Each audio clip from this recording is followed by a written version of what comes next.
உங்கள் அனைவருக்கும் பணிவான வணக்கத்தை தெரிவித்துக் கொள்கிறேன். சத்குரு ஸ்ரீ தியாகபர்மத்தின் 178வது ஆராதனை விழா இன்றைக்கு மங்கள இசையுடன் துவங்கி இருக்கிறது.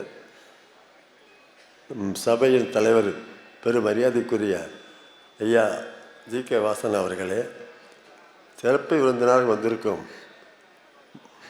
ஆளுநர் ஐயா அவர்களே, தஞ்சை மாவட்ட கலெக்டர் அவர்களே, ஸ்ரீமான் சந்துரு ஐயா அவர்களே, டக்கான் அண்ணா அவர்களே, ஐயா சுரேஷ் ஐயா அவர்களே, பஞ்சநாதன் அவர்களே, டக்கான் மூர்த்தி அண்ணா அவர்களே, மற்றும் ட்ரெஸரர் கணேஷ் அவர்களே, சபையின் உதவி காரியதர்சிகளே மற்றும் கமிட்டி உறுப்பினர்களே, இசைக்கலைஞர்களே, இந்த விழா சிறப்பதற்கு ஆண்டுதோறும் எல்லா ஒத்துழைப்பும் தருகின்ற அனைத்து துறையை சார்ந்தவர்களே, உங்கள் அனைவரையும் வருக வருக என்று வரவேற்பதில் பெரும் மகிழ்ச்சி அடைகிறேன்.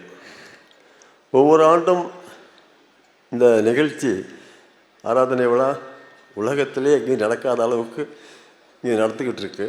அதுக்கு காரணமே எங்களை வழிநடத்தி செல்கின்ற தலைமை தான் காரணம். அது மட்டும் இல்லாமல் எங்கள் அண்ணன் இருக்காரா, நானும் விருதுங்க மேதை ஸ்ரீமுஷ்ண ராஜா அண்ணாவும் இதை பற்றி ஒவ்வொரு அடியும் பார்த்து எடுத்து வைப்போம். அதுக்கு உறுதுணையாக இருக்கிறது டக்கான் அண்ணாவும் ஐயா சுரேஷ் ஐயா அவர்களும். சிலது எங்களால் போட முடியாத ஒரு சூழ்நிலை, அப்போல்லாம் சுரேஷ் ஐயாட்ட சொல்லுவோம், ஐயா இவ்வளோ அப்ளிகேஷன் வந்திருக்கு, இவ்வளோ தானையா போடுவாங்க, என்னையா பண்ணுறதுக்கு அப்போது நம்மளால் முன்னில் தியாகபுரம் மரபில் என்ன நடக்குதோ நடக்கட்டும்னு சொல்லுவாங்க. அதை தான் நாங்கள் செஞ்சுக்கிட்டு இருக்கோம். மறுபடி அண்ணன் மிருதங்க மேதை ராஜாராவன்னா ரொம்ப இதில் ஈடுபாடாக நாங்கள் 2 பேரும் சேர்ந்து தான் எல்லாம் பண்ணிகிட்ருக்கோம். நல்லா நடந்திருக்கோம், எல்லாம் நல்லா நடக்கணும். ஆண்டவனே ஸ்ரீ சத்குருவை வேண்டி உங்கள் அனைவரையும் வருக வருக என்று வரவேற்றுக்கிறேன். நன்றி, வணக்கம்.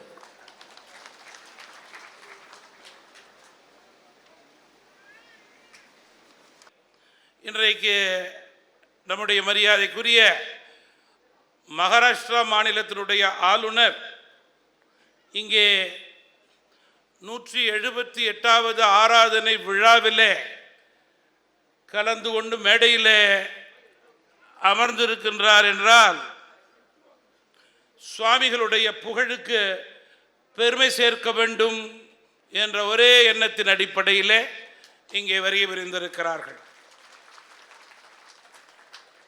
சபையினுடைய ஆன்மீக பணிக்கும் இசைப்பணிக்கும் மேலும் ஊக்கமளிக்க வேண்டும் என்று இங்கே வருகை புரிந்திருக்கிறார்கள். கர்நாடக இசை தமிழ்நாட்டின் புகழ் உலகம் முழுவதும் பரவ வேண்டும் என்பதற்காக பல்வேறு தன்னுடைய பயணச் சிரமங்களை தாண்டி கர்நாடக இசைக்கு முக்கியத்துவம் கொடுத்து ஆளுநர் அவர்கள் இங்கே வருகை புரிந்து அமர்ந்திருப்பது தனி சிறப்பு.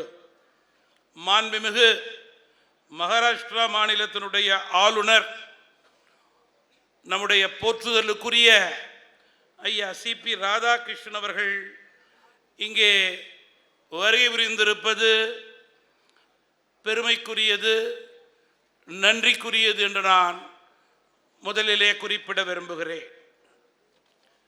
மதிப்பிற்குரிய தஞ்சை மாவட்டத்தினுடைய ஆட்சியினுடைய தலைவர், டெல்டா மாவட்டத்தினுடைய விவசாயிகளுடைய எண்ணங்களை தொடர்ந்து நிறைவேற்றி கொண்டிருக்கிற மரியாதைக்குரிய திருமதி பிரியங்கா பங்கஜம் அவர்களே, நம்முடைய மரியாதைக்குரிய இந்த சபையினுடைய துணைத் தலைவர் ஐயா உமையால்புரம் திரு சிவராமன் அவர்களே, சபையினுடைய மதிப்பிற்குரிய செயலாளர்கள் அரித்வாரமங்கலம் திரு ஏ.கே. பழனிவேல் அவர்களே, ஸ்ரீமுஷ்ணம் திரு ராஜாராவ் அவர்களே, மரியாதைக்குரிய சபையினுடைய அரங்காவலர்கள் ஐயா சந்திரசேகர மூப்பனார் அவர்களே, மரியாதைக்குரிய சுரேஷ் மூப்பனார் அவர்களே, மதிப்பிற்குரிய ஐயா டெக்கார் மூர்த்தி அவர்களே, மேடையில் அமர்ந்திருக்கின்ற நம்முடைய ஐயா பஞ்சநதம் அவர்களே, நம்முடைய வழக்கறிஞர் மூத்த உறுப்பினர் ஐயா கணேசன் அவர்களே, நம்முடைய அன்பிற்குரிய பொருளாளர் ஆடிட்டர் கணேஷ் அவர்களே, நம்முடைய மரியாதைக்குரிய துணை செயலாளர்கள் ஐயா TR கோவிந்தராஜன் அவர்களே, மரியாதைக்குரிய நம்முடைய OS அருண் அவர்களே, மதிப்பிற்குரிய நம்முடைய பாபநாசம் அசோக் ரமணி அவர்களே, ஐயா ராஜகோபாலன் அவர்களே, நம்முடைய TK ரவிச்சந்திரன் அவர்களே, மற்றும் இங்கே வரி புரிந்து அமர்ந்திருக்கிற நம்முடைய சபையினுடைய பல்வேறு பொறுப்புகளிலே பணியாற்றி கொண்டிருக்கிற மரியாதைக்குரிய உறுப்பினர்களே, இசை கலைஞர்களே, இசை ரசிகர்களே, வருகை புரிந்திருக்கிற பல்வேறு துறையை சார்ந்த மரியாதைக்குரியவர்களே, பெரியோர்களே, தாய்மார்களே, பத்திரிகை தொலைக்காட்சி உள்ளிட்ட ஊடக நண்பர்களே, விழா சிறப்பாக தொடர்ந்து 5 நாட்கள் பணியாற்ற இருக்கிற பல்வேறு துறையை சார்ந்த அதிகாரிகளே, பணியாளர்களே, அனைவருக்கும் என்னுடைய வணக்கத்தை முதலிலே தெரிவித்துக் கொள்கிறேன். CPR என்றால் இந்திய அளவிலே தலைவர்களுக்கு தெரியாதவர்கள் எவரும் முடியாது. CPR என்று அகில இந்திய அளவிலே தலைவர்களால் அன்பாக அழைக்கப்படுபவர்தான் நம்முடைய பெருமதிப்பிற்குரிய ஆளுநர் CP ராதாகிருஷ்ணன் அவர்கள். அரசியல் மாச்சரியங்களுக்கு அப்பாற் அனைவராலும் மதிக்கக்கூடிய மரியாதைக்குரிய பெரிய மனிதர். பொது வாழ்வில் தான் சார்ந்திருந்த இயக்கத்தில் தன்னுடைய கடின உழைப்பால், மக்கள் பணியால், அர்ப்பணிப்பு உணர்வால் படிப்படியாக இன்றைக்கு இந்தியாவினுடைய ஒரு உயர்ந்த ஸ்தானத்தை அடைந்து இங்கே வருகை புரிந்திருக்கிறார்கள். பாராளுமன்ற உறுப்பினராக தமிழகத்தினுடைய வளர்ச்சிக்காக அவருடைய ஆற்றிய பங்கு ஏராளம். கொங்கு மண்டல மக்களுடைய எண்ணங்களை தொடர்ந்து பிரதிபலித்தவர்கள். இன்றைய கொங்கு மண்டலத்தினுடைய வளர்ச்சிக்கு அன்றே அடித்தளமிட்ட பெருமை அவர்களுக்கு உண்டு. அன்பானவர் என்று கூறலாம், அமைதியானவர் என்று கூறலாம், ஆர்ப்பாட்டம் இல்லாதவர், ஆரவாரம் இல்லாதவர்கள், தேசப்பற்று தெய்வப்பற்று மிகுந்த அறிவார்ந்த பெரியவர் நம்முடைய மரியாதைக்குரிய ஆளுநர் அவர்கள். நம்முடைய ஐயா CP ராதாகிருஷ்ணன் அவர்களது உயர் பணிக்கு அங்கீகாரமாக இன்றைக்கு மத்திய அரசு மகாராஷ்டிரா மாநிலம் என்றால் ஃபைனான்சியல் கேபிட்டல் ஆஃப் இந்தியா என்று மிக பெருமையோடு கூறுவோம். அத்தகைய இந்தியாவினுடைய நிதி தலைநகரமான மகாராஷ்டிராவினுடைய ஆளுநராக தமிழகத்திற்கு பெருமை சேர்த்து மிக சிறப்பாக பணியாற்றி கொண்டிருக்கிறார்கள். இதில் ஒரு தனி சிறப்பு இருக்கிறது மரியாதைக்குரியவர்களே. ஐயா CPR அவர்களை நினைத்து பார்க்கும்போது மகாராஷ்டிரா ஆளுநர் என்றால் ஐயா டாக்டர் சுப்பராயர் அவர்களை யாரும் மறக்க முடியாது. பாரத் ரத்னா சி சுப்பிரமணியம் அவர்களை யாரும் மறக்க முடியாது. அந்த மனிதர்களுக்கு பிறகு தமிழகத்திலிருந்து இந்த பதவியிலே அவர்கள் அமர்ந்திருக்கின்றார்கள் என்றால் தமிழகத்திற்கு பெருமை பெருமை பெருமை என்று நான் குறிப்பிட விரும்புகிறேன். மரியாதைக்குரியவர்களே, திருவையாறு தியாகபிரம்ம சபையினுடைய நம்முடைய மறைந்த தலைவர் ஐயா மூப்பனார் அவர்களோடு ஐயா CPR அவர்களது பாரம்பரியமிக்க குடும்பம் 45 ஆண்டு காலத்திற்கு மேல் மரியாதைக்குரிய அன்போடு பழகிக்கொண்டது நான் நினைவு கூற விரும்புகிறேன். ஒவ்வொரு வருடமும் நடைபெறும் சத்குரு ஸ்ரீ தியாகராஜ சுவாமிகளுடைய ஆராதனை விழாவினுடைய முக்கியத்தால் நாடெங்கும், ஏன் உலகம் முழுவதும் சுவாமிகளுடைய புகழும் கர்நாடக இசையினுடைய பெருமையும் பரவிக்கொண்டே இருக்கிறது. இந்த விழாவினுடைய நோக்கமே தியாகராஜர் சுவாமிக்கு இசை அஞ்சலி செலுத்தும் மிக முக்கியத்துவம் வாய்ந்த விழாவாக இந்த விழா நடந்து கொண்டிருக்கிறது. இந்த நிகழ்ச்சியை நாம் எல்லாம் ஆயிரக்கணக்கிலே நேரடியாக அமர்ந்து பார்க்கிறோம், மகிழ்ச்சி அடைகிறோம். ஆனால் இந்த நிகழ்ச்சியை நேரடியாக பார்க்க முடியாமல் லட்சக்கணக்கானவர்கள் இருக்கிறார்கள். வானொலி, தொலைக்காட்சி, பத்திரிகை உள்ளிட்ட பல புதிய தொழில்நுட்பத்தின் மூலம் லட்சக்கணக்கான மக்கள் உலகம் முழுவதும் இதனை பார்த்து, படித்து, கேட்டு, கண்டுகளித்து கொண்டிருப்பதுதான் தியாகராஜ சுவாமிகளுடைய புகழுக்கு பெருமை என்பதை நான் இங்கே சுட்டிக்காட்ட விரும்புகிறேன். மரியாதைக்குரியவர்களே, இந்த நிகழ்ச்சிகளை எல்லாம் நேரடியாக கண்டு, கேட்டு, ரசித்து, மகிழ்ச்சியோடு விழாவை வாழ்த்தக்கூடிய அனைத்து உள்ளங்களுக்கும் இந்த நேரத்திலே நான் நன்றியை தெரிவித்துக் கொள்கிறேன். ஆராதனை விழாவுக்கு ஏற்பாடுகள் செய்து சிறப்பாக நடத்தி கொண்டிருக்கிற அனைவருக்கும் என்னுடைய நன்றியை தெரிவித்துக் கொள்கிறேன். குறிப்பாக இந்த மாபெரும் சபையினுடைய அங்கத்தினர்களும் உறுப்பினர்களும் ஸ்ரீ தியாகராஜ சுவாமிகளுக்கு கர்நாடக இசைக்கு ஆற்றக்கூடிய உயர் பணியாக, புனித பணியாக கருதி இந்த மகத்தான பணியை செய்து கொண்டிருக்கிறார்கள். அவர்களோடு இணைந்து நான் பணியாற்றுவதை பெருமையாக கருதுகிறேன்.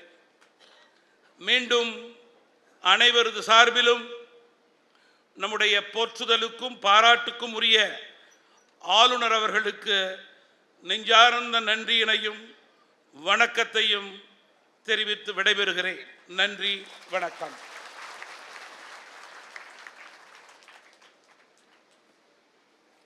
நூற்றி 78வது தியாகராஜ ஆராதனை விழாவிற்கு வருகை புரிந்திருக்கும் அனைவருக்கும் மாவட்ட நிர்வாகத்தின் சார்பில் அன்போடு வரவேற்கிறோம். இங்கு ஸ்பெஷல் சீஃப் கெஸ்டாக வருகை புரிந்திருக்கும் மேதகு மகாராஷ்டிரா மாநிலத்தின் ஆளுநர் ஐயா அவர்களையும், சபையின் தலைவர் திரு GK வாசன் ஐயா அவர்களையும், காரியதர்சிகளையும், அறங்காவலர்களையும், பொருளாளர்களையும் மற்றும் உதவி செயலாளர்களையும், இசைக்கலைஞர்கள், பொதுமக்கள், ஊடக நண்பர்கள், அரசு அதிகாரிகள் மற்றும் இந்த விழா நன்றாக நடக்கணும் என்று மனசில் நினச்சிட்டு டிவியில் பார்த்துட்டு இருக்கக்கூடிய அனைவருக்கும் மாவட்ட நிர்வாகத்தின் சார்பில் அன்போடு நாங்கள் வரவேற்பை தெரிவித்துக் கொள்கிறோம். இந்த ஒரு விழாவிற்கு இது ஒரு ஸ்பெஷலான விழா. மற்ற எந்த மாவட்ட ஆட்சியருக்கும் இந்த மாதிரியான ஒரு வாய்ப்பு கிடைக்காது. சங்கீத மும்மூர்த்திகளான ஒருவரான நம்மளுடைய தியாகராஜ சுவாமிகள் ஐயா இங்கே திருவாரூரில் பிறந்திருந்தாலும் இந்த ஊரில் வாழ்ந்து அவரோட கடைசி காலங்களை இங்கே கழித்து, அதுக்காக இப்படி ஒரு விழாவை நம்ம இந்த ஊரில் நடத்துகிறோம் அப்படிங்கிறது இந்த மாவட்ட நிர்வாகத்துக்கும் இந்த டீமுக்குமே ஒரு ரொம்ப பெருமையான ஒரு விஷயம். ஐயா அவர்களை பற்றி படிச்சுட்டு வரும்பொழுது சிலருக்கு சொல்லி கொடுத்து ஞானம் வரும். ஆனால் தியாகபிரம்மம் ஐயா அப்படி இல்லை. பிறவியிலிருந்தே இசை மேலே அவருக்கு ஒரு பெரிய ஒரு இன்ட்ரெஸ்ட், ஒரு ஆர்வம் அதிகமாக இருந்தது. முறைப்படியாகவும் அவர் இசையை, கர்நாடக இசையை அவர் கற்றுக்கிட்டாரு. அது எல்லாத்தையும் தாண்டி லார்ட் ஸ்ரீ ராமர் மேலே அவர் வச்சிருந்த அதீத பக்தி. 800க்கும் மேற்பட்ட கீர்த்தனைகளை அவர் ராமர் மேலே பாடியிருக்கார். 800ல் கிட்டத்தட்ட 700க்கும் மேற்பட்டது ஸ்ரீராமர் மேலே அவர் பாடிய அந்த கீர்த்தனைகள். மீதி இருக்கக்கூடிய அந்த 100 மற்ற தெய்வங்களை பற்றி அவர் பாடியிருக்காரு. பாடல்களோடு நிறுத்தினாரா? கிடையாது.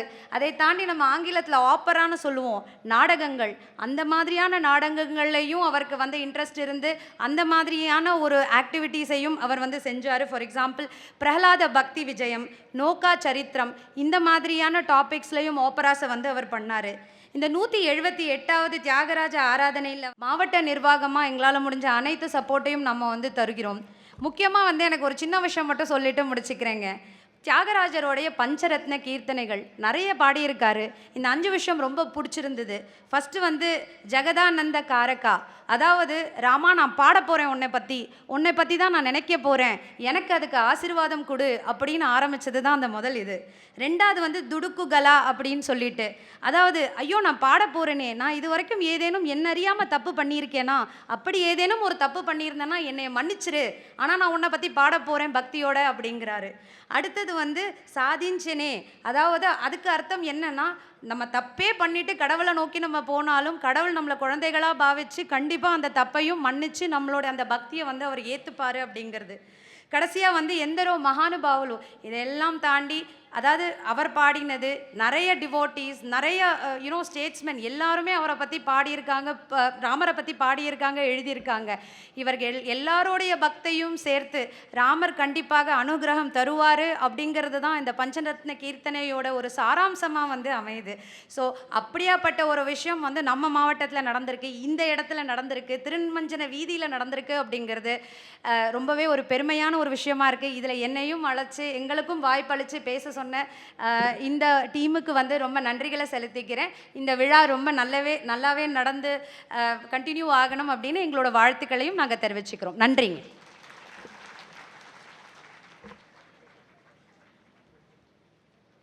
விழாவின் முக்கிய விருந்தினர் மேதகு ஆளுநர் அவர்கள் விழாவினை துவக்கி வைத்து பேருரை ஆற்றுவார்.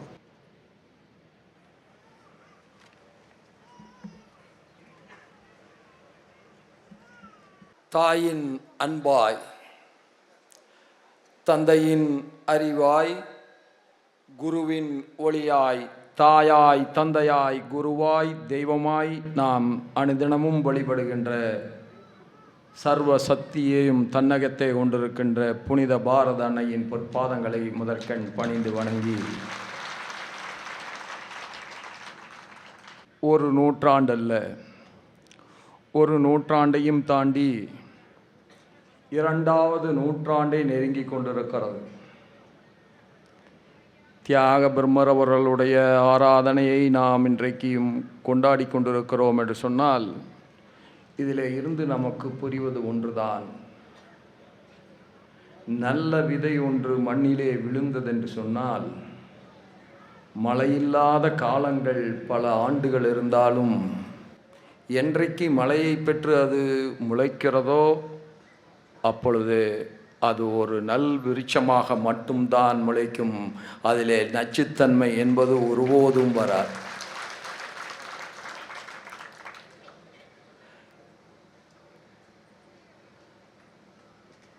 நான் ஏற்கனவே ஒரு கூட்டத்தில் சொன்னேன். நான் ஒரு முறை தஞ்சைக்கு வந்திருந்த போது என்னுடைய சகாக்கள் இங்கே அமர்ந்திருக்கிறார்களே, முன்னாள் இயக்க தோழர்கள்,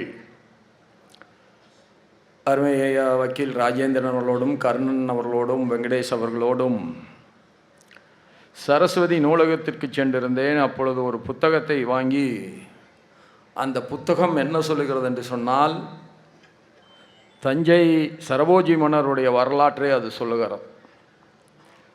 அந்த புத்தகத்தை நான் வாங்கி படித்தேன். அந்த புத்தகத்திலே ஒரு சில வரிகள் வருகிறது. அந்த வரிகள் என்ன சொல்லுகிறது தெரியுமா? ஒரு முறை சரபோஜி மன்னர் காசிக்கு செல்கிறார். காசியில் இவர் எந்த நாட்டு மன்னர் என்று தெரியவில்லை. ஆனால் காசி மக்களுக்கு ஒன்று புரிகிறது, இவர் பரிவாரங்களுடன் செல்கின்ற பொழுது இவர் மன்னர் என்று புரிகிறது. ஆனால் எந்த தேசத்து மன்னர் என்று புரியவில்லை. அதனால் உடனே அங்கே இருக்கின்ற அகோரிகள் இடத்திலே செல்கிறார்கள். என்று சொன்னால், அகோரிகள் தேசம் முழுவதும் கால்நடையாகவே சுற்றித் திரிகின்றவர்கள். அவர்களுக்கு தேசம் முழுவதும் சொந்தம், தனக்கென்று எதுவும் கிடையாது. அதனாலே அவரிடத்திலே சென்று அகோரியை பார்த்து, ஐயா, இவரை பார்த்தால் மன்னரைப் போல தெரிகிறதே, இவர் எந்த தேசத்து மன்னர் என்று கேட்கிறார்கள். அந்த அகோரிகள் தஞ்சை தேசத்து மன்னர் என்று சொல்லவில்லை, மாறாக என்ன சொன்னார்கள் தெரியுமா? மூப்பனார் தேசத்து மன்னர் என்று சொன்னார்கள். ஒரு மன்னன் மன்னனாக இருக்க வேண்டும் என்று சொன்னால் அரியணையிலே மட்டும் இருந்தால் போதாது, மக்களுடைய மனது என்கின்ற அரியணையிலும் அவன் வீட்டிருக்க வேண்டும். அப்பொழுதுதான் அவன் மன்னனாக முடியும். நான் சொன்னதை போல ஒரு நல்ல விதையை விதைத்தோம் என்று சொன்னால் அது எப்பொழுதும் முளைத்தாலும் நல்ல கனிகளைத்தான் தரும். அதனால்தான் சொன்னான், ஒரு குடும்பத்தை பொறுத்தளவில் அந்த குடும்பத்தை பார்த்தோம் என்று சொன்னாலே நம்மாலே குணநலங்களை புரிந்து கொள்ள முடியும் என்று நம்முடைய பெரியவர்கள் சொல்லி இருக்கிறார்கள். அதற்கு என்ன காரணம் தெரியுமா? ஜாதி அல்ல, படிப்பறிவல்ல. அவன் பிறரை எப்படி நேசிக்கிறான், பிறரோடு எப்படி ஒரு நல்ல அணுகுமுறையை வைத்திருக்கிறான் என்பதை பொறுத்துத்தான் ஒருவன் நல்லவன் கெட்டவன் என்று நிர்ணயிக்கின்றது நம்முடைய தமிழ் கலாச்சாரம். அந்த வகையில் மூப்பனார் ஐயாவுடைய முன்னவர்கள் எல்லாம் ஒரு நல்ல காரியத்தை செய்திருக்கிறார்கள். வந்தவர்கள் அத்துணை பேருக்கும் உணவளித்திருக்கிறார்கள். அகோரிகள் வந்த பொழுதெல்லாம் உணவறிந்து விட்டு 2, 3, 5 1 வாரம் 2 வாரம் தங்கி ராமேஸ்வரத்துக்கு சென்றிருக்கிறார்கள். அதனால் அவர்களுக்கு தெரிந்திருக்கிறது இவர்களுடைய கருணை உள்ளம். அந்த கருணை உள்ளத்தினுடைய வெளிப்பாடு தான் இன்றைக்கும் இங்கே வாசன் ஐயா அவர்கள் பேசுகிற பொழுது எனக்கும் மூப்பனார் ஐயாவுக்கும் இருந்த நெருக்கத்தை பற்றி சொன்னார்கள். நான் முதலாக வெற்றி பெற்று பாராளுமன்றத்திற்கு செல்கிறேன். அப்பொழுது எனக்கு வயது 40 தான். மூப்பனார் ஐயா அவர்கள் இந்திரா காந்தியின் குடும்பத்திற்கே ஒரு வழிகாட்டியை போல காமராஜுக்கு பின்பாக தமிழகத்திலே இன்று சென்றவர். அவரிடத்திலே பலர் முதலமைச்சர்கள் காத்து கிடப்பார்கள். அவரை பார்ப்பதற்கு பல எம்பிக்கள் காத்து கிடப்பார்கள். பல மந்திரிகள் மூப்பனாருடைய கண்ணசைவுக்கு கட்டுண்டு கிடப்பார்கள். ஆனால் நான் காங்கிரஸ் இயக்கத்தை சார்ந்தவன் அல்ல. என்னுடைய சிறிய வயதிலேயே 17.5 வயதிலேயே நான் ஜனசங்கத்திலே சேர்ந்து விட்டேன். ஆனால் அந்த மைய மண்டபத்தில் ராஜ்யசபாவுக்கும் லோக்சபாவுக்கும் இடையிலே இருக்கின்ற மண்டபம் தான் மைய மண்டபம், சென்ட்ரல் ஹால் என்று சொல்வார்கள். அதில் எப்பொழுதெல்லாம் மூப்பனார் ஐயா அமர்ந்திருக்கிறாரோ நான் அந்த சென்ட்ரல் ஹாலுக்கு சென்று அவருக்கு 2, 3 வரிசைகள் பின்தங்கி பின்னாடி அமர்வது தான் வழக்கம். எந்த இயக்கத்தை சார்ந்தவர்களாக இருந்தாலும் பெரியவர்களுக்கு மரியாதை தருவது தான் உண்மையான தமிழனுடைய நாகரீகம், கலாச்சாரம். அவரை சுற்றி பல்வேறு எம்பிக்கள் அமர்ந்திருப்பார்கள். காங்கிரஸ் பேரியக்கத்தை சார்ந்த எம்பிக்கள் அமர்ந்திருப்பார்கள். ஆனால் மூப்பனார் ஐயா என்னை பார்த்து, ராதா இங்கே வாங்க அப்படிம்பார். நான் இது ஏன் இங்கே குறிப்பிடுகிறேன் என்று சொன்னால், ஒன்றை மட்டும் மனதிலே வைத்துக் கொள்ளுங்கள். நல்லவனாக நீங்கள் வாழ்கிற பொழுது போற்றப்படாமல் இருக்கலாம். ஆனால் நல்லவனாக வாழ்ந்து மறைகிற பொழுதுதான் நீங்கள் மகத்தான தலைவனாக சமூகத்தால் உணரப்படுவீர்கள். அவர் என்னை அழைத்து, அவர் என்னிடத்தில் பேசாத அரசியலே கிடையாது, எல்லா அரசியலையும் நாங்கள் பேசிக்கொண்டு இருப்போம். அவர் என்ன சொல்லுகிறாரோ அதுக்கு நான் சில உதாரணங்களை எடுத்து, ஐயா நீங்கள் சொல்வது சரிதான், இப்படி எல்லாம் இந்த காலகட்டத்திலே இந்த மாநிலங்களிலே நடந்திருக்கிறது என்று சொல்வேன். அதை கேட்டு, என்னடா ஒரு சாதாரண சிறிய வயதில் இப்படி அகில இந்திய அரசியலை இவ்வளவு தூரம் உணர்ந்திருக்கிறாரே என்று அவர் மனதுக்குள்ளாக நினைத்து என்னை பலமுறை பாராட்டியிருக்கிறார். அதுதான் எங்களுக்குள்ளே ஒரு பெரிய நெருக்கத்தை தந்தது. நான் சொல்லுவேன், பல பேரும் சொல்வார்கள், அதில் பீட்டர் வேறு அண்ணா அடிக்கடி சொல்லுவார், தனியாக நிற்கணும் பீட்டர் அண்ணா சொல்லிகிட்டே இருப்பார். நான் பீட்டர் அண்ணனை வச்சுட்டு சொன்னேன், நீ இந்த பீட்டர் அண்ணன் பேச்சையெல்லாம் கேட்டு எங்கேயாவது தனியாக நின்றாதீங்க ஐயா, அதனால் நீங்கள் சரியான கூட்டணி அமைத்து நிற்பது மட்டும்தான் சரியாக இருக்கும் என்று நான் சொல்றேன். ஏன் என்று சொன்னால், யாரிடத்திலே எதை சொன்னாலும் ஒன்றைத்தான் சொல்ல வேண்டும். எது நடைமுறை சாத்தியம், எது வெல்லப் போகிறது என்று பார்த்துத்தான் சொல்ல வேண்டும். நான் நல்லது என்று நினைக்கிறதெல்லாம் மற்றவர்களுக்கும் நன்மை பயப்பதாக இருக்க வேண்டும் என்கின்ற அர்த்தம் இல்லை. எது நடைமுறை சாத்தியம் என்று பார்க்க வேண்டும். அப்படி மூப்பனார் ஐயா அவர்கள் ஓராண்டு அல்ல, 2 ஆண்டு அல்ல, இந்த சபாவை 36 ஆண்டு காலம் தலைவராக இருந்து நடத்தி இருக்கிறார்கள். இன்னைக்கு சந்திரசேகர் ஐயாவும் இந்த மேடையில் அமர்ந்திருக்கிறார். தேசபக்தி என்றால் என்ன என்பது தானாக வர வேண்டும். அவரால் நடக்கவே முடியவில்லை. 3 பேர் அழைத்து வந்து அமர வைக்கிறார்கள். கால்களிலே அவருக்கு வலி இருந்த காரணத்தாலே தானே எந்திரித்து நிற்க முடியவில்லை. அதை சாக்காடி கொண்டு அவர் தேசிய கீதம் பாடுகிற பொழுது அமர்ந்திருக்கலாம் என்று நினைக்கவில்லையே, மாறாக நிமிர்ந்து நின்றார் அல்லவா. இதெல்லாம் எதை காட்டுகிறது என்று சொன்னால், மேன்மக்கள் எப்பொழுதும் மேன்மக்கள் தான். சங்கை நீங்கள் எத்தனை முறை சுட்டாலும் அதனுடைய வெண்மை ஒருபோதும் போகாது. அதுபோல வாழ்க்கையில் வெற்றி தோல்வி என்பது தேர்தல்களிலே பெறுகின்ற வெற்றி மட்டும் என்று நாம் நினைத்து விடக்கூடாது. தேர்வுகளிலே பெறுகின்ற வெற்றி என்று மட்டும் நினைத்து விடக்கூடாது. இறைவன் நமக்கு தருகின்ற இந்த பிறப்பை நாம் எப்படி ஒட்டுமொத்த சமுதாயத்திற்கு பயன்படுத்துகின்றதாக நாம் வாழ்ந்து காட்டுகிறோமோ அதிலே தான் வெற்றி இருக்கிறது. அருமை பெரியவர்களே, அப்படி என்னை பற்றி நான் சொன்னேன். வாசனையா அவர்கள் பேசிவிட்டு வந்து அமர்ந்த போது சொன்னேன், இன்றைக்கு எனக்கு ஒரு பெரும் பாக்கியம் என்று நினைக்கிறேன் என்று சொன்னேன். என்ன என்று கேட்டார். நல்லதொரு சபையில் நல்லவரால் சில நல்ல வார்த்தைகளை போற்றுகின்றபடியாக நான் என் காதுபட கேட்பதற்கான ஒரு வாய்ப்பாக இது அமைந்தது. அதுதான் இன்றைக்கு எனக்கு கிடைத்திருக்கின்ற பெருமை என்று சொன்னேன். வேறொன்றுமில்லை, சொன்னதிலே பல உண்மைகள் இருக்கிறது. ஒரு மாநிலத்தினுடைய கவர்னர் அந்த மாநிலத்திற்கு நாளை பிரதம மந்திரி வருகிறார் என்று சொன்னால் உடனே எல்லோரும் என்ன நினைப்பார்கள், இதை சாக்காடி கொண்டு நாம் வாசனையா அவர்களுக்கு ஃபோன் செய்து ஐயா வர இயலவில்லை, மன்னித்து கொள்ளுங்கள், நாளைக்கு பிரதமர் வருகிறார் என்று தானே சொல்ல தோன்றும்.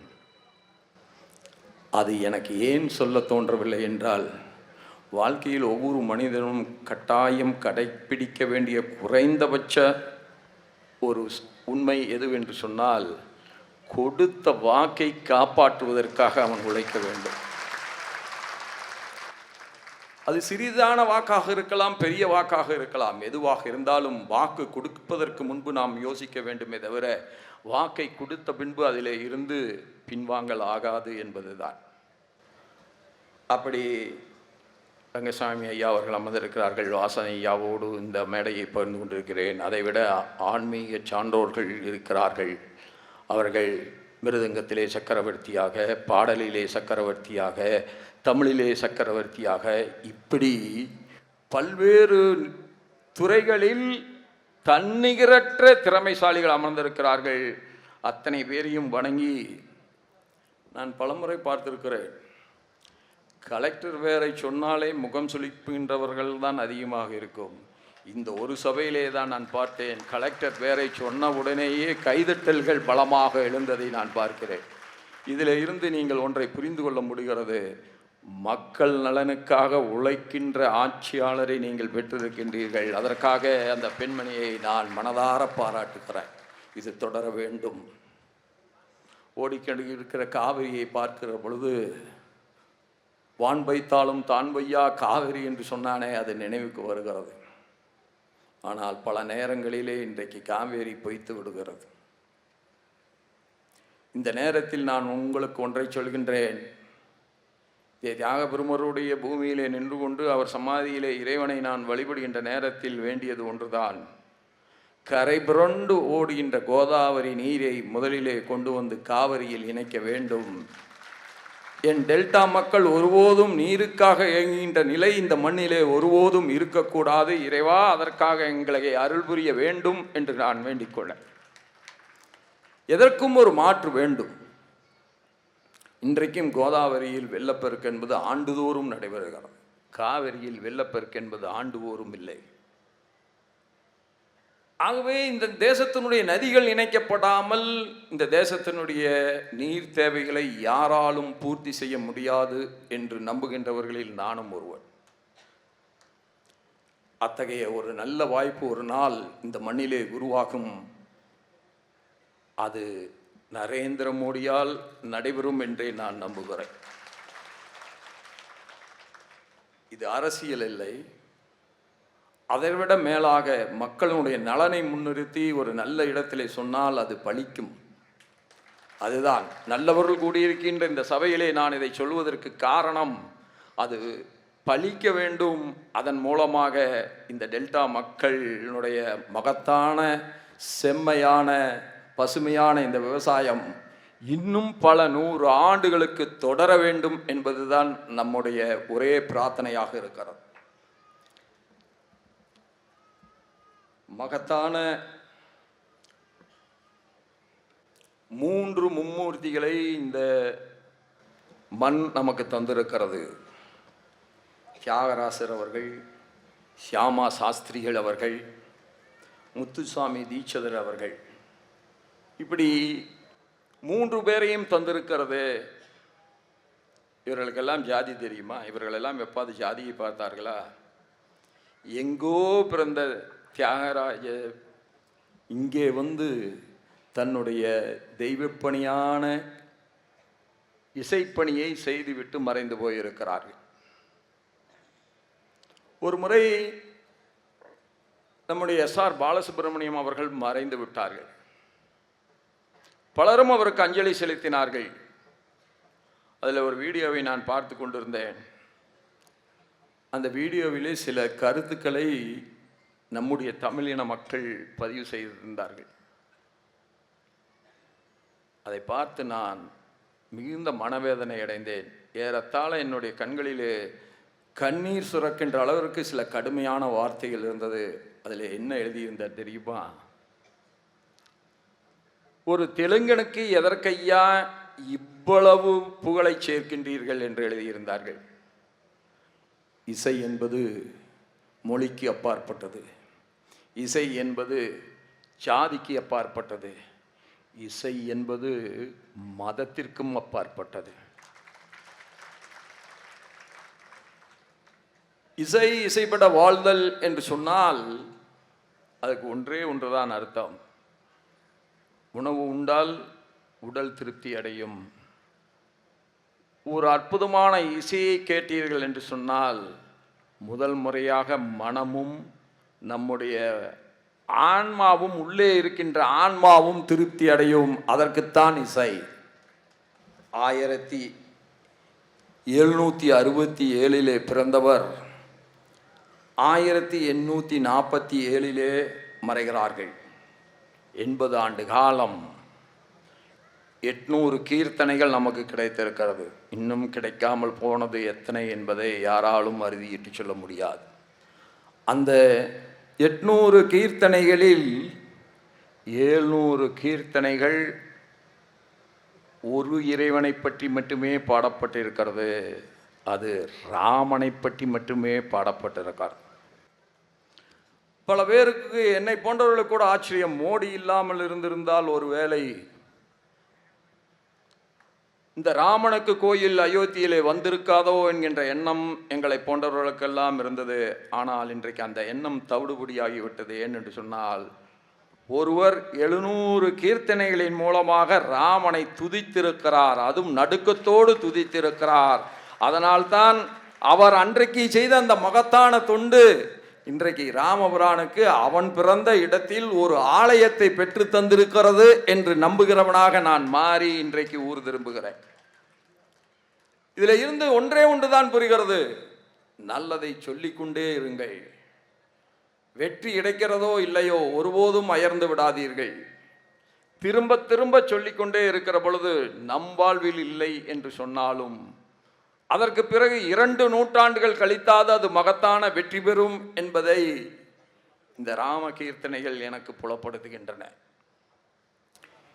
இறைவனை இங்கே நான் இன்றைக்கு தொழுது கொண்டிருக்கிற பொழுது நம்முடைய கோயிலினுடைய அர்ச்சகரின் இடத்துல சொன்னார்கள்,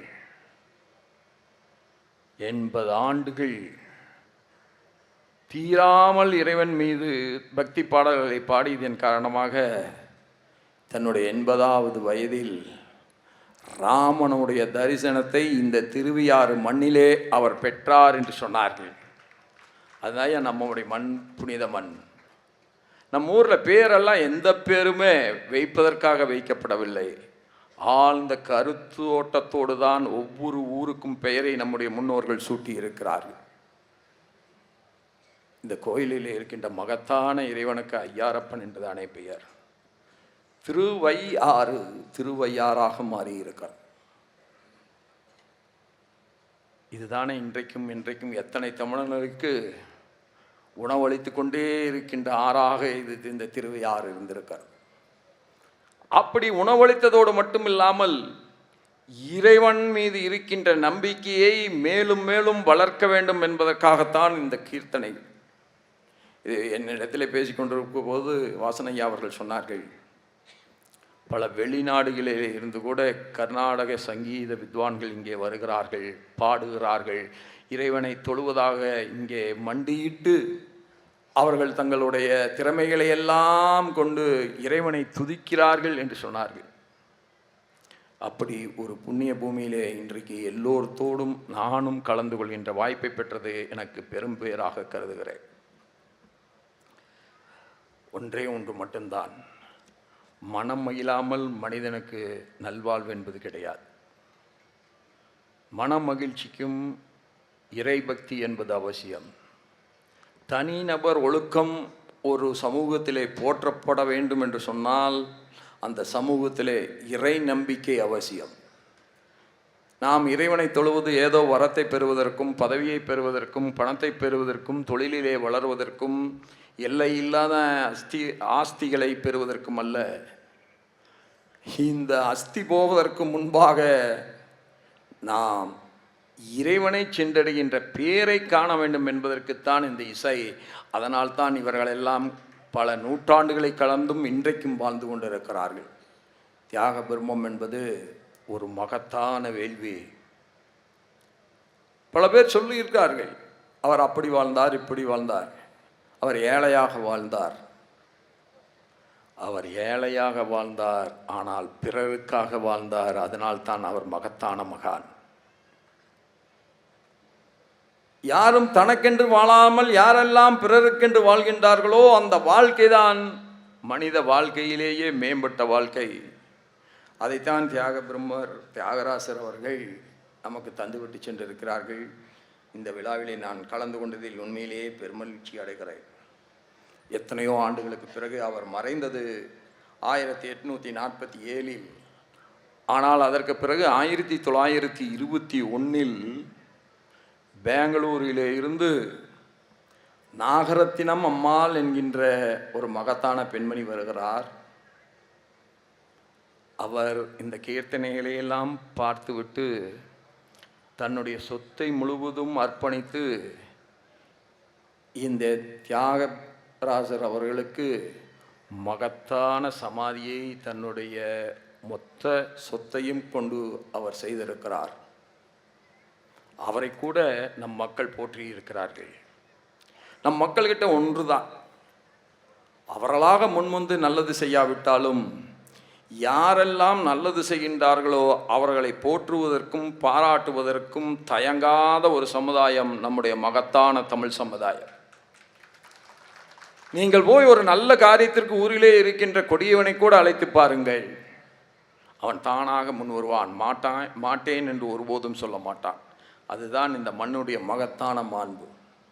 அத்தகைய மாண்புகள் எல்லாம் ஒரு முகமாக இருக்கின்ற இந்த நல்ல நாளில் ஒரு புண்ணிய பூமியில் மகத்தான கீர்த்தனைகளை தந்து ராமநாமத்தை இந்த மண்ணில் என்றைக்கும் ஜீவிதமாய் ஜெபித்து கொண்டிருக்கின்ற ஒரு மகத்தான சக்தியாக, அனுமனுக்கு பிறகு தியாகராசர் தான் ராமனை துதித்தவர்களில் மகத்தானவர் என்கின்ற ஒரு பெருமையை பெற்றிருக்கின்றதற்கு காரணமாக நம்முடைய திருவையாறு இருந்திருக்கிறது. இந்த மண்ணின் முன்னோர்கள் செய்த மகத்தான தவம் இதை போன்ற மகானை இந்த மண்ணுக்கு அழைத்து வந்திருக்கிறது.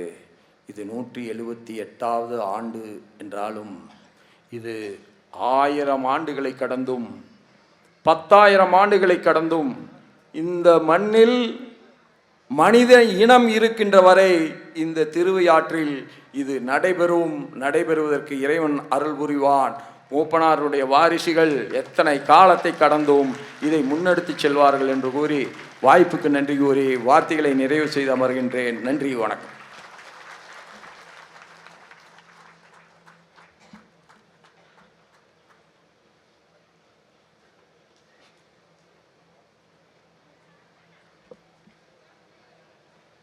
பூஜ்யாய ராகவேந்திராய சத்யதன்மரதாய ச பஜதாம் கல்பவ்ருட்சாய நமதாம் காமதேனுமே. ஸ்ரீ குருபியோ நம. தியாகராஜ சுவாமிகளுடைய 178வது ஆராதனை மகோத்சவ விழா ரொம்ப அசாத்தியமாக ஒரு பக்தி பூர்வமாக இன்னைக்கு அப்படி ஒரு விமர்சையாக மேதக ஆளுநர் திரு ராதாகிருஷ்ண ஐயா அவர்கள் அப்படி ஒரு பக்தி பரவசமாக பேசி அப்படி ஒரு அமக்களமாக ஓஹோன்னு பண்ணியிருக்காங்க. அவங்களுக்கு உங்கள் எல்லார் சார்பிலையும் எங்கள் சமிதி சார்பிலையும் அவங்களுக்கு நன்றியை தெரிவிச்சுக்கேன். யார் வந்தாலும் ரொம்ப நன்னா பேசுவாங்க, அது வேறு விஷயம். பட் இருந்தாலும் அவள்கிட்ட இருக்கிற ஒரு பக்தியோடு சேர்ந்து ஒரு ஈர்ப்போடு பேசும்போது அது ஒரு தனி ஸ்பெஷல் தான். எங்கள் தலைவர் ஐயா அவர்கள்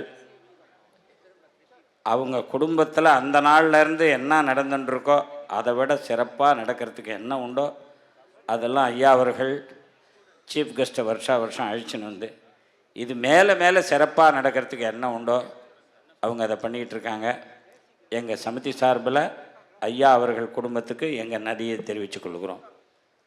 அதே போல் இதெல்லாம் ஒரு சிறப்பாக நடக்கிறதுக்கு ஐயா சொல்லுவாங்க, தனி மரம் தோப்பாகாதும்பாங்க. அந்த தோப்பாகாதுங்கிற மாதிரி என்னோட சக வித்வான் நம்ம தபுல் மாமேத அவர்கள், ஹரித்வார் மங்கலம் பழனிவேர் அவர்கள், அவர் கூட காரியதர்சிகள் போயஸ் அருண், பாபநாசம் அசோக் ரமணி, ராஜேந்திரன், டிஆர்ஜி அவர்கள் எல்லோரும் எங்கள் கூட இருந்து எல்லாம் சேர்ந்து தான் பண்ணுறோம். ஒத்தர் பண்ணுறதில்ல. ரொம்ப சிறப்பாக நடந்துட்டுருக்கு.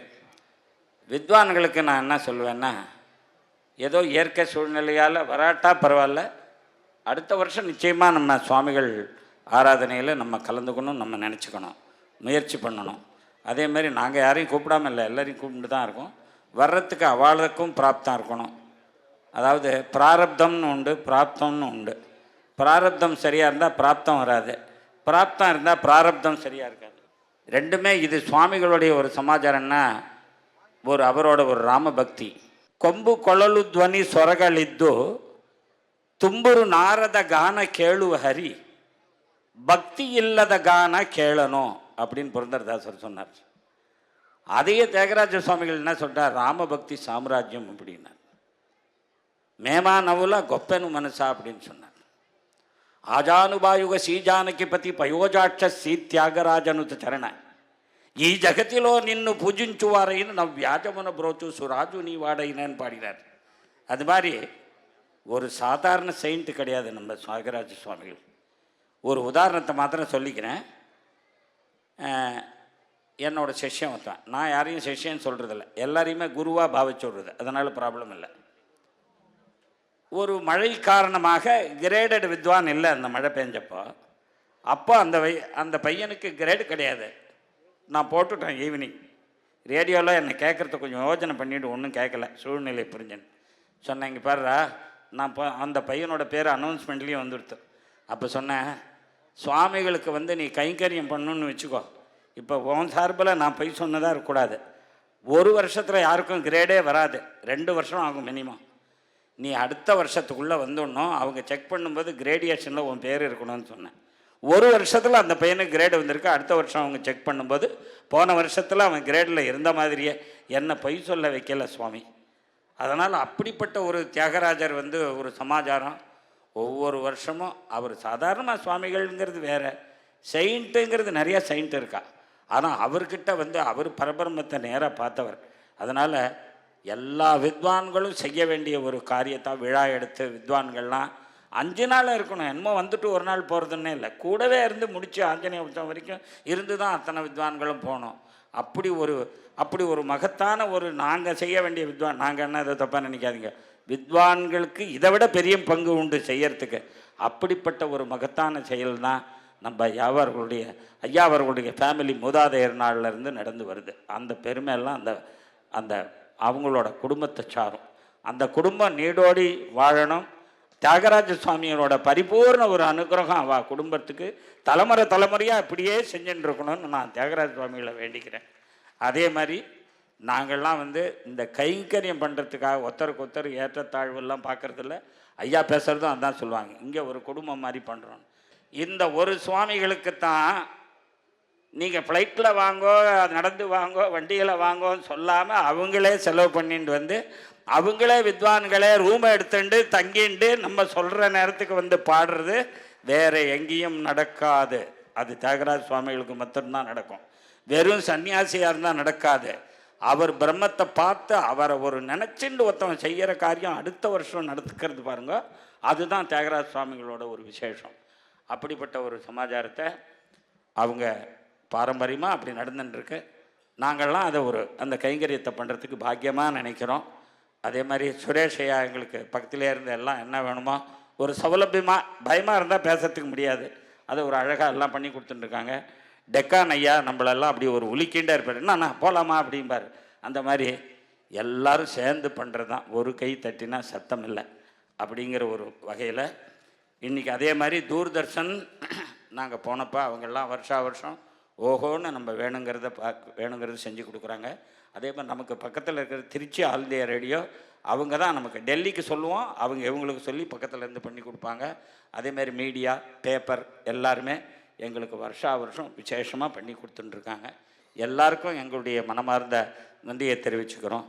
அதே மாதிரி நம்ம சவுண்டு சேகர் அசாத்தியமாக பண்ணிட்டு இருக்கார். அதே மாதிரி நம்ம மாவட்ட ஆட்சியாளர் அவர்கள் இந்த தடவை ரொம்ப அசாத்தியமாக எழுதிகிட்டே இருந்தாங்க. ஏதோ பார்த்தா ஒன்று விடாமல் பஞ்சரத்னெல்லாம் கவர் பண்ணி இது வரைக்கும் எந்த மாவட்ட ஆட்சியாளரும் ஜெகதானந்த காரைக்கால்லாம் சொல்லியெல்லாம் பேசலை.